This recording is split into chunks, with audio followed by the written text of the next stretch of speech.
Merci de votre attention, madame, monsieur. Dans l'actualité, les proclamations du bac 2 ce jeudi, fin de l'épreuve donc pour les candidats désormais fixés sur leur sort.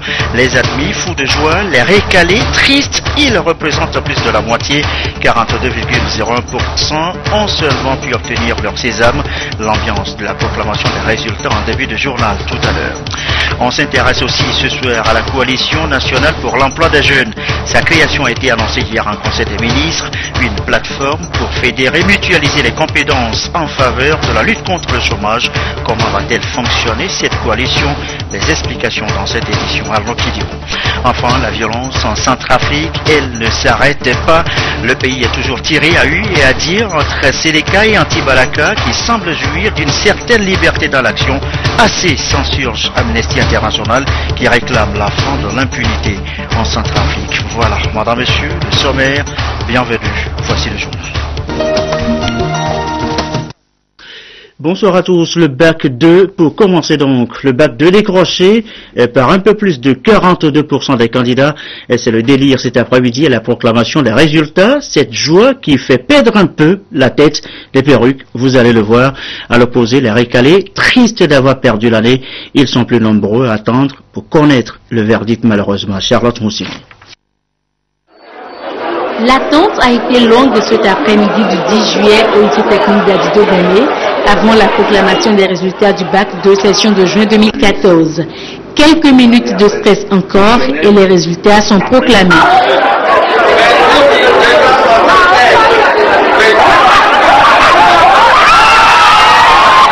Des regards tendus se sont déliés. Joie et soulagement se lisaient sur les visages de certains. Une euphorie totale. Moi et mes amis, on a tous réussi. Et ça fait des merveilles, une grande merveille pour nous. On a tous réussi. Bien, merci beaucoup. Bon, ça fait déjà 4 ans que je passe le bac. Bon, aujourd'hui, Dieu m'a accordé. Bon. Et pour d'autres, c'est la tristesse, l'amertume, la désolation. Inconsolables, ils voient leurs 9 mois d'études et d'efforts voués à l'échec. Sur 56 858 candidats de l'enseignement général comme technique, 23 867 ont pu tirer leur épingle du jeu, soit un taux de réussite de 42,01%. Les résultats de l'enseignement général sont moins satisfaisants cette année, 43,54% en 2013 et 38,06% pour 2014, soit une différence de 5,48%. Quant aux deux lycées scientifiques du Togo, l'on enregistre un résultat de 100% au bac 1 comme au bac 2. Les épreuves orales auxquelles seront soumis les admissibles se dérouleront demain vendredi 11 juillet à 7h dans les différents centres d'écrit sur l'ensemble du territoire national. Et voilà donc pour le bac 2 qui ouvre là grandement les portes des études supérieures, l'université, les écoles de formation, à l'instar peut-être aussi de celle de la gendarmerie nationale. Elle vient de lancer la première vague des cours d'application. Sont concernés les officiers et élèves qui devraient à l'issue de ces cours rehausser leur niveau de connaissance. Rachel Aokou. C'est ici, à la nouvelle caserne de la gendarmerie nationale, que va se tenir le premier cours inaugural d'application des officiers de gendarmerie. Un cours récemment créé par le chef de l'État, chef des armées, Fort et Sozimna Nyasingbe. Il s'agit d'une formation qui va permettre de doter la gendarmerie de cadres officiers compétents et bien formés pour une meilleure organisation des forces de l'ordre. La formation portera entre autres sur le droit, la culture générale, l'éducation physique, militaire et sportive. Il va falloir restructurer notre système et cela demande des compétences. D'abord pour assurer les missions traditionnelles, mais aussi pour pouvoir contribuer à la mise en œuvre de ce projet très salutaire pour notre pays. Ce cours d'application entre dans la droite ligne de la refondation des forces de défense et de sécurité engagées par le président de la République. J'exhorte tous les acteurs engagés dans le fonctionnement de ce cours à faire preuve de volonté et de sérieux et à conjuguer tous leurs efforts pour sa parfaite réussite. Ce n'est qu'ainsi que nous pourrions témoigner notre profonde gratitude au chef de l'État et espérer mériter davantage sa confiance. Le premier stage du cours d'application débute ce lundi 14 juillet 2014. 15 stagiaires y sont attendus pour une période de 10 mois. On en vient maintenant à ce don de l'ambassade des États-Unis, don d'équipement médical pour le centre hospitalier de services de santé des armées. Combien ça coûte? 31 millions de francs CFA et c'est destiné à la prise en charge des personnes vivant avec le VIH-Sida. L'ambassade des États-Unis n'est pas à son premier geste. Sylvain Raboutou. Des équipements médicaux de laboratoire pour appuyer le centre hospitalier des services de santé des armées de Lomé. Une action de l'ambassade des États-Unis d'Amérique au Togo pour renforcer la capacité d'intervention médicale et parer aux nouvelles exigences en matière de prévention et de prise en charge médicale. Ces équipements d'analyse vont également permettre de consolider les acquis afin de lutter efficacement contre la pandémie du sida et éviter de façon systématique la propagation des IST. Nous avons organisé cette cérémonie de réception des équipements de laboratoire qui vont renforcer et améliorer nos moyens de diagnostic et surtout nos moyens de recherche dans le domaine du VIH-Sida. Ces équipements sont un don qui provient du soutien des forces armées américaines aux forces armées togolaises. Et ceci, nous entretenons cette relation avec les États-Unis depuis bientôt près de 10 ans. Et nous avons toujours à bénéficier de cet appui qui nous permet justement de renforcer la prise en charge de nos militaires souffrant de la maladie VIH-Sida. C'est des équipements de diagnostic qui sont sur le plan technique des automates de biologie, des automates de biochimie, des chaînes d'électrophorèse, bref, pour renforcer davantage l'exploration de nos organes, des organes chez les personnes vivant avec le VIH-Sida et puis des organes dans le cadre de la surveillance du fonctionnement du corps humain. Ce geste vient renforcer davantage les relations de coopération et de solidarité entre les deux forces armées. Il intervient quelques jours après la remise par les États-Unis d'Amérique d'une vedette rapide à la Marine nationale dans sa lutte contre la piraterie maritime. Le centre hospitalier des services des armées de Lomé se dit satisfait du matériel médical et s'engage à l'utiliser pour parvenir à une génération sans sida. Le centre hospitalier des armées de Lomé intervient dans toutes les consultations médicales, civiles et militaires et se trouve implanté au sein du camp général et Adema. Il est 20h08. L'actualité, c'est aussi cette coalition nationale pour l'emploi des jeunes annoncée hier en Conseil des ministres. Elle sera créée sous forme de plateforme qui réunit l'ensemble des acteurs impliqués dans la lutte contre le chômage des jeunes. L'ensemble des acteurs, on identifie là le secteur privé, la société civile, les partenaires en développement. L'objectif, c'est de mutualiser les compétences en faveur, bien sûr, des jeunes, de la croissance économique aussi. Question ce soir. Comment va fonctionner cette plateforme? Question-réponse, Arnaud Kilifou. La question de l'emploi des jeunes, toujours au cœur des préoccupations du gouvernement togolais. Plusieurs programmes ont été déjà initiés en faveur des jeunes, notamment le Provonat, le FAEJ, le PIGE, le PSAEJ Aide, etc. Malgré tout, l'emploi demeure aujourd'hui précaire avec 5 à 10% de jeunes insérés sur le marché du travail. Le gouvernement passe à la vitesse supérieure avec la création et l'institutionnalisation de la coalition nationale pour l'emploi CNEJ. Cette institution innovante est appelée à fédérer et coordonner toutes les actions pour favoriser une exploitation optimale des potentialités du pays en matière d'emploi des jeunes. L'innovation, c'est de mobiliser plus de personnes autour de la question. Et beaucoup de ministères traitent la question de l'emploi, mais se marchent quelquefois sur les pieds. Et vous allez voir qu'avec la coalition, nous aurons plus de cohérence. Même s'il y a beaucoup d'acteurs, ils se parleront avec un peu plus d'intelligence et d'efficacité. En ce moment-là, les partenaires techniques seraient à l'aise pour nous assister davantage. Et donc, les dispositifs concrets, on aura également des pactes sectoriels. Si vous prenez le développement de la zone portuaire et toute l'économie maritime, on peut avoir un pacte avec les acteurs, ce qui permet de les engager à mieux former les gens en amont. De combien d'ingénieurs le groupe Bolloré a besoin, le même conteneur terminal, le plan lui-même On ne sait pas aujourd'hui. On peut mieux anticiper et former les gens. Au niveau du tourisme, on ne le sait pas. Le développement de l'aéroport, le prochain développement des chemins de fer. Et donc, c'est pas que sectoriel. Au niveau de l'agriculture, au niveau de la fonction publique elle-même, qu'on pourra donc mieux anticiper. Avec la coalition nationale pour l'emploi des jeunes, le gouvernement ne sera plus seul à réfléchir sur la question de l'emploi. Le secteur privé, la société civile et les partenaires apporteront leur contribution. C'est la concrétisation de la volonté politique de passer à l'échelle supérieure en matière de création d'emplois décents à la hauteur de la demande sur le marché. En impliquant davantage le secteur privé dans la question de l'employabilité, c'est-à-dire toute la formation des jeunes, pour que ça ne débouche pas dans un cul-de-sac où on fait de grosses études, mais on ne trouve pas de l'emploi, qu'on implique le secteur privé sur la question. La société civile aussi, également les partenaires.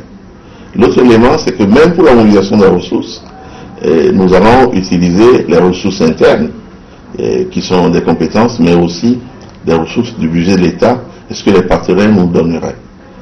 N'oublions pas que sur le champ de la professionnalisation, par exemple, l'innovation va être d'utiliser les contrats de stage que nous connaissons déjà, mais les contrats de l'alternance, les contrats d'apprentissage et de formation duale, financés par un mécanisme assez cohérent.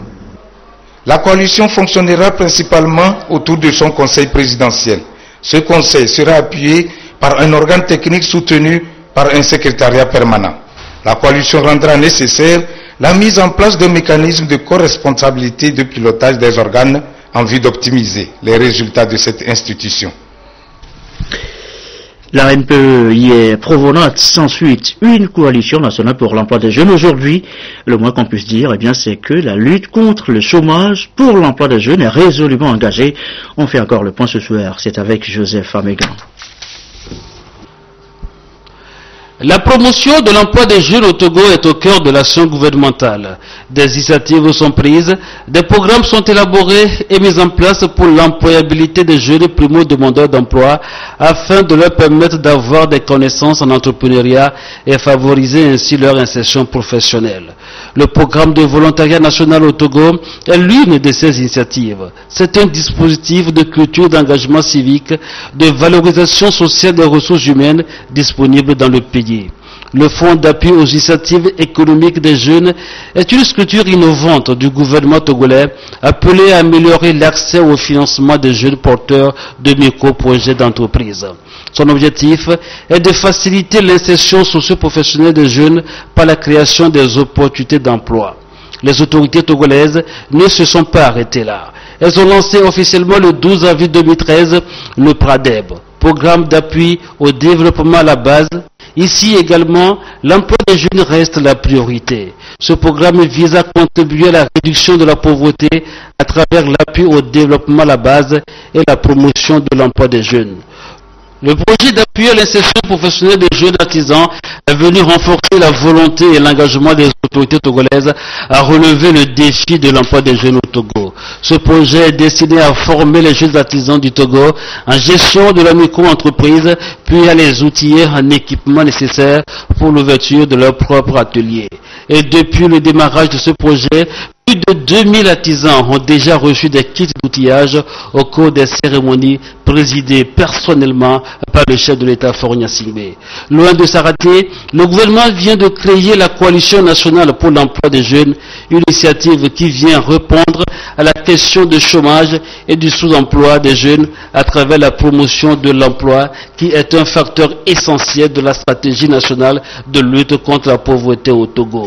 Et c'est en substance ce que rappelle la déclaration sur la création d'emplois du plan d'action de la décennie de la jeunesse 2009-2018 adopté lors de l'Assemblée du 17e sommet des chefs d'État et de gouvernement de l'Union africaine en juin 2011 à Malabo, en Guinée équatoriale. Conscient donc de la sévérité de la problématique de l'emploi, le gouvernement togolais investit dans sa jeunesse par la mise en œuvre d'une stratégie efficace de création d'emplois. Autre secteur qui retient l'attention ce soir, la culture. On note d'abord cette enveloppe, 300 millions de francs CFA. C'est l'argent déboursé par le gouvernement en faveur des artistes, au sens large du terme, pour l'acte 2 du Fonds d'aide à la culture. Les précisions de Isidore Koubatine. Âme de sa natale localité, arme mentale pour sa société, l'artiste à travers ses rêveries prédit, poli ou embellit avec les griffes de ses instruments la vie de... Voilà la marque d'un génie, d'un créateur, d'un artiste qui prend part ici avec toute la grande famille des artistes togolais au lancement du deuxième acte du Fonds d'aide à la culture. 300 millions de francs CFA, c'est la bagatelle somme mise en place par le gouvernement togolais pour soutenir tous les projets des artistes qui visent à l'excellence et participent au développement du Togo. Pour être donc éligible, il faut naturellement être togolais. Vous devez présenter un projet dans les 5 sous-domaines du domaine culturel.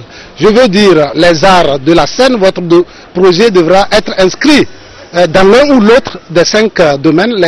Le premier, les arts de la scène, c'est-à-dire la danse, les ballets, la musique, etc. Le deuxième volet, c'est les arts plastiques, je veux dire la peinture, la sculpture, etc. Le troisième, le patrimoine culturel.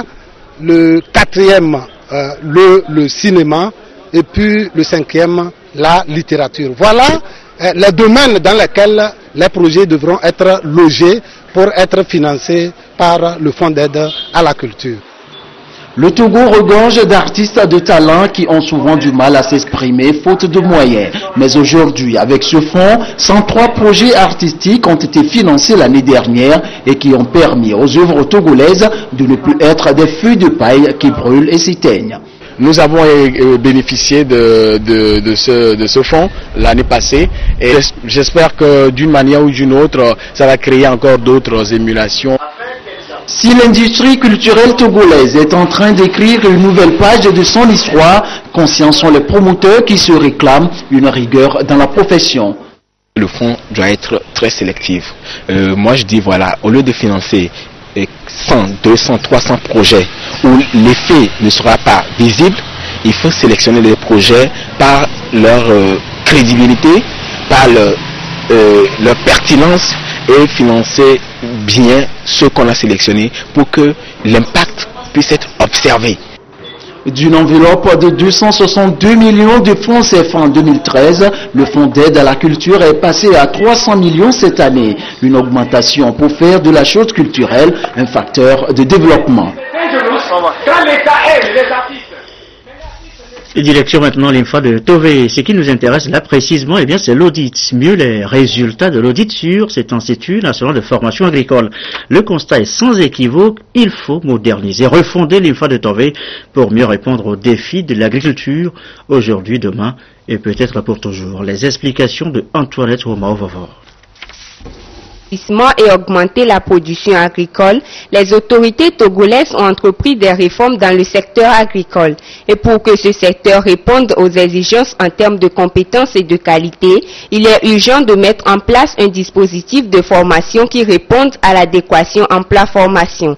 L'Institut national de formation agricole, INFA de Tové, a été retenu à cet effet. Sa modernisation est donc nécessaire afin de faciliter la formation des encadreurs. Après un pré-diagnostic mené en 2012 et un atelier de concertation de tous les acteurs pour la construction de la culture commune, nous nous sommes rendus compte qu'il était nécessaire d'organiser une refonte complète du dispositif de formation agricole en vue de développer les compétences nécessaires face aux enjeux du secteur agricole pour les besoins actuels et futurs. Et fort de cela, l'un des têtes de pont de ce dispositif étant l'INFA de Tové, il est nécessaire de commenter l'expérience et l'exercice de manière concrète autour de cet établissement public.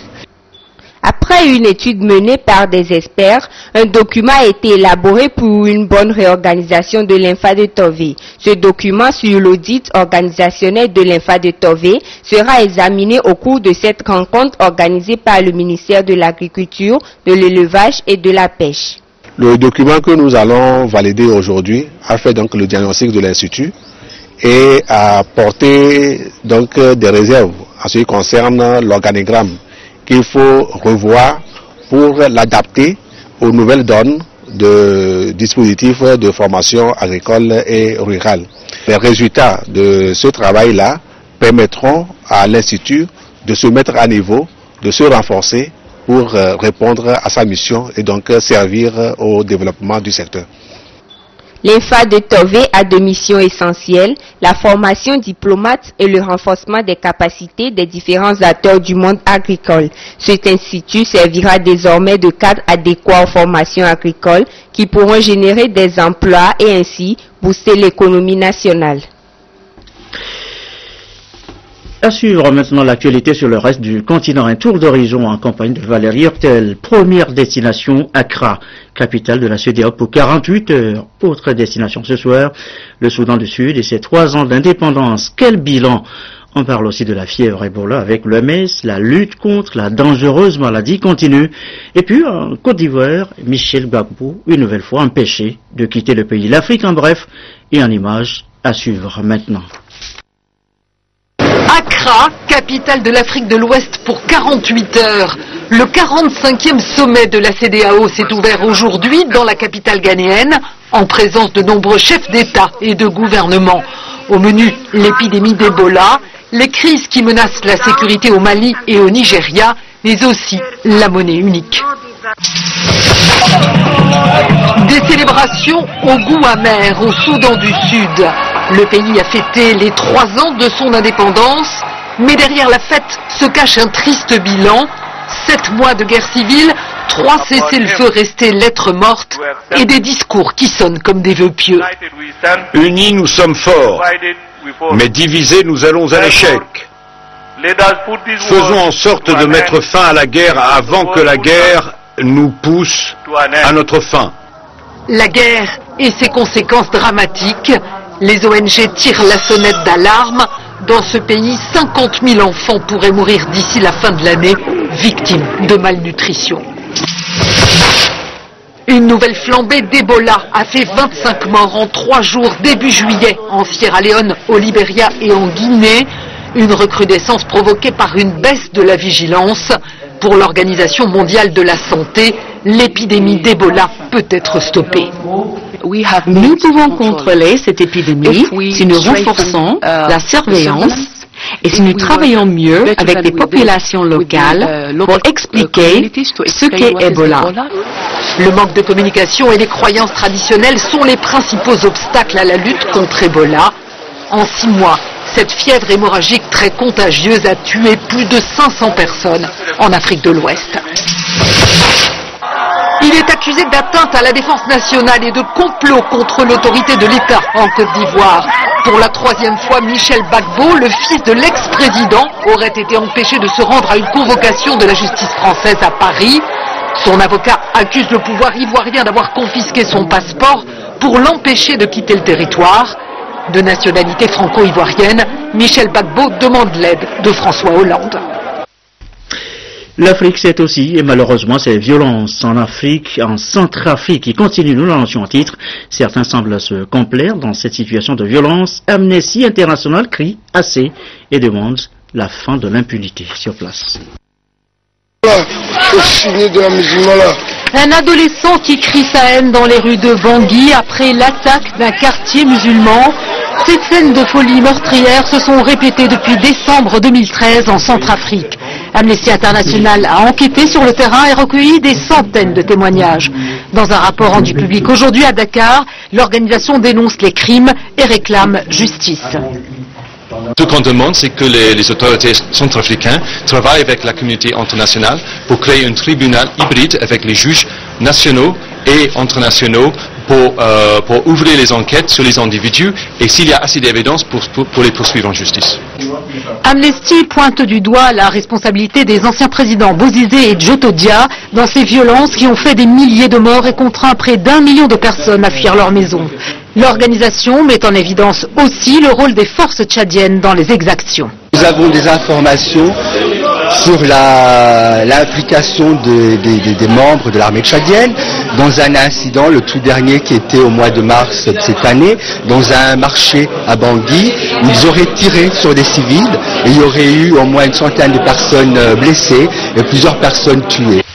Amnesty International souligne enfin le manque de volonté politique de la part des autorités de la transition d'arrêter et de punir les auteurs des violences, des suspects qui courent les rues à Bangui ou ailleurs sans être inquiétés. Le retour se trouve au Togo. Elle avait, on s'en souvient, demandé l'accompagnement de l'Esprit Saint sur les travaux des États généraux de la presse. La presse, s'est de nouveau adressée ce jeudi à Dieu, cette fois-ci pour remercier le ciel pour la réussite des assises de Palimé. Remerciement adressé au Père Céleste à travers une messe d'action de grâce à la paroisse Saint-Antoine de Padoue de Anoukop. Et le récit, Christine Pétcheki-Aloudé. Une messe d'action de grâce à laquelle ont pris part les responsables du ministère de la Communication, les patrons de presse, ceux des organes de régulation et les journalistes. À leur tête, la ministre en charge de la communication. Ils ont témoigné leur reconnaissance à Dieu pour ses bienfaits et pour la réussite des États généraux de la presse tenus du 30 au 2 juillet à Palimé dans le Cloto. Lorsque nous allions aux États généraux le 30 juin, nous avions confié l'organisation et le déroulement au Seigneur et nous avons souhaité revenir aujourd'hui pour lui rendre grâce pour le succès de ce rendez-vous historique et surtout implorer la protection divine pour toutes les bonnes volontés qui ont permis la tenue de ces États généraux.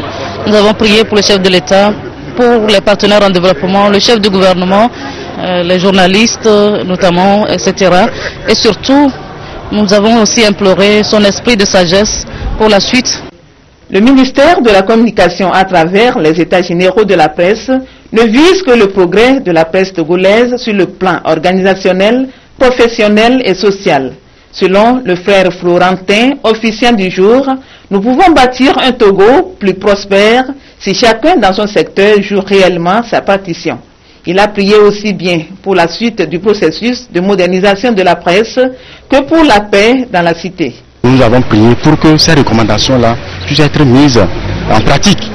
Voilà, pour être mises en pratique. Alors nous avons prié en général pour le peuple togolais, pour la paix au Togo. Les assises de Palimé ne sont qu'une étape sur la voie de la professionnalisation de la presse. Unis dans la foi chrétienne, ces hommes et femmes des médias ont également invoqué la grâce de Dieu afin que la suite du processus se déroule dans un cadre apaisé et pour un aboutissement heureux des recommandations issues de ces États généraux. Allez, on renoue avec le programme habituel de jeudi, la page des sports. Et c'est maintenant, et c'est avec Claude Amar. Claude, bonsoir. Bonsoir, Jackson. Alors, Claude, on parle bien sûr mondial Brésil 2014, mais Claude, de grâce, vous n'allez pas encore ce soir me parler de ce match Brésil de la CLSA. On va parler plutôt Argentine. C'est mieux. Ouais, c'est mieux. Allons-y.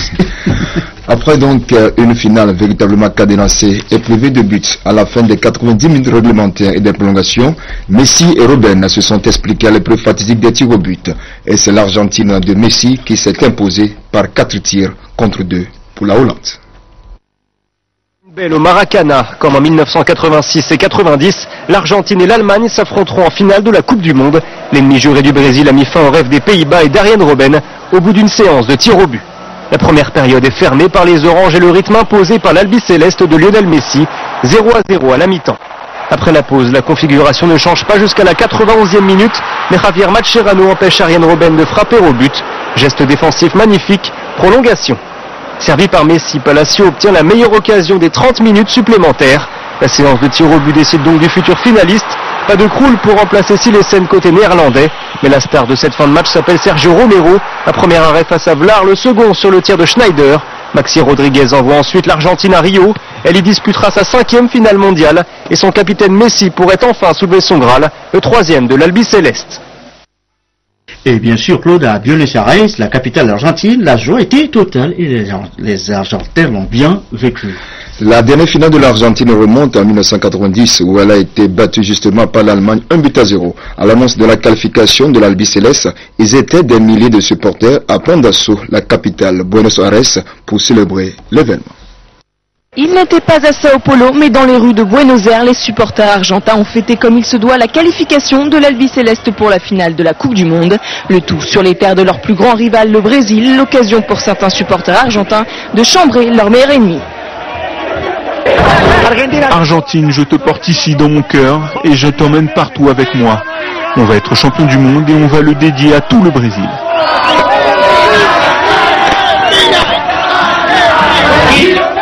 Après 24 ans d'attente, les Argentins vont disputer la 5e finale de Coupe du Monde de leur histoire. De quoi être euphorique, mais avant de défier l'Allemagne dimanche à 21h, les supporters de l'Albiceleste savourent. C'est fantastique, vraiment c'est une victoire historique. On va affronter l'Allemagne en finale au Maracanã et on va gagner bien sûr. On va devenir triple champion du monde. Je suis tellement heureuse. Je ne vais pas mentir, on a beaucoup souffert, mais maintenant c'est une joie indescriptible. On est en finale, qu'est-ce que je pourrais dire d'autre? C'est que du bonheur. Une joie dont les Argentins vont profiter un maximum avant de retrouver l'Allemagne en finale pour la 3e fois. L'occasion surtout pour l'Argentine de prendre sa revanche après sa dernière finale de Coupe du Monde perdue en 1990 face à ces mêmes Allemands. Et la finale, c'est ce dimanche, Claude, une finale au stade Maracanã entre l'Allemagne et l'Argentine. Au sein de cette formation allemande se trouve désormais aussi le meilleur buteur de toute l'histoire de la Coupe du Monde. Il s'agit de l'Allemand Miroslav Klose qui a battu le record des 15 buts du Brésilien Ronaldo en inscrivant son 16e but mardi face au Brésil en première demi-finale. Klose risque encore de creuser l'écart s'il marque contre l'Argentine. Rendu possible par l'incroyable longévité de l'attaquant de la Lazio Rome. En 4 phases finales, Klose a atteint 4 fois les demi-finales et obtenu le titre de soulier d'or en 2006. Dimanche, en finale, il aura une nouvelle occasion d'améliorer son record et tenter d'aider l'Allemagne à être titrée pour la 4e fois de son histoire. Là, Claude, ce sera donc tout. Oui, c'est tout pour ce soir. Avant la grande finale de dimanche, nous serons au rendez-vous samedi à partir de 19h30 pour la petite finale qui opposera le Brésil à la Hollande, les 2 demi-finalistes malheureux. Merci Claude, moi aussi je vous aime, je vous porte dans mon cœur un peu partout. Merci. Donc cette affiche Allemagne-Argentine, pas de commentaires pour l'instant. Quelques communiqués avant de boucler cette édition. Un concours d'entrée à l'école nationale de formation sociale, promotion 2014-2017 est ouvert pour le cycle 1, le cycle 2, le 10 juillet 2014 dans les centres de Lomé, Atakwame, Sekodé, Kara et Dapaon aux candidats des 2 sexes de nationalité togolaise âgés de 18 ans au moins et de 27 ans au plus à la date du concours. Les épreuves écrites se dérouleront le 5 septembre 2014. Les candidats devront être titulaires du BPC ou de tout autre diplôme reconnu équivalent pour le cycle 1 et du baccalauréat deuxième partie série ADG ou de tout autre diplôme reconnu équivalent pour le cycle 2. Dernière précision, peuvent également concourir pour le cycle 2 sur autorisation du ministre de tutelle ou du responsable de service. Les agents titularisés possédant le diplôme d'agent de promotion sociale âgés de 40 ans au plus à la date du concours et ayant une expérience professionnelle de 5 ans révolue, attestée donc par l'autorité compétente. Les autres précisions, les détails à consulter dans le quotidien national Togo Presse, le journal national donc. Cette annonce également à l'issue du Conseil des ministres hier, eh bien, le gouvernement a institutionnalisé l'Agence nationale de volontariat et créé une coalition nationale pour l'emploi des jeunes. La ministre du Développement à la base, Madame Victoire Tomega Dobé, est l'invitée tout à l'heure de Folie Basie et Sofa dans le magazine Les dossiers de l'écran ce soir tout à l'heure, j'allais dire à partir de 20h45. Fin donc de cette édition, on se sépare sur cette image de joie, la joie qui rend fou, de bonheur au soir de la proclamation du bac 2. Ça y est, c'est fait, les résultats ont été donc proclamés cet après-midi. On a vu donc tout à l'heure les images dans le journal. Les appelés sont moins nombreux, 42,01% plus de la moitié des candidats sont renvoyés à leurs chères études de terminale. Merci à vous qui nous suivez ce soir à Kanté dans le défalé, en bande C, en Afrique, en Europe et partout ailleurs sur la télévision togolaise et comme d'habitude, toujours fidèlement. Excellente fin de soirée. Merci de votre attention, madame, monsieur. Dans l'actualité, les proclamations du Bac 2 ce jeudi font de l'épreuve donc pour les candidats désormais fixés sur leur sort. Les admis, fous de joie, les récalés, tristes, ils représentent plus de la moitié, 42,01%, ont seulement pu obtenir leur sésame. L'ambiance de la proclamation des résultats en début de journal tout à l'heure. On s'intéresse aussi ce soir à la coalition nationale pour l'emploi des jeunes. Sa création a été annoncée hier en Conseil des ministres, une plateforme pour fédérer et mutualiser les compétences en faveur de la lutte contre le chômage. Comment va-t-elle fonctionner cette coalition? Les explications dans cette édition avant qui diront. Enfin, la violence en Centrafrique, elle ne s'arrête pas. Le pays est toujours tiré à hu et à dire entre Séléka et Antibalaka qui semblent jouir d'une certaine liberté dans l'action. Assez censurge Amnesty International qui réclame la fin de l'impunité en Centrafrique.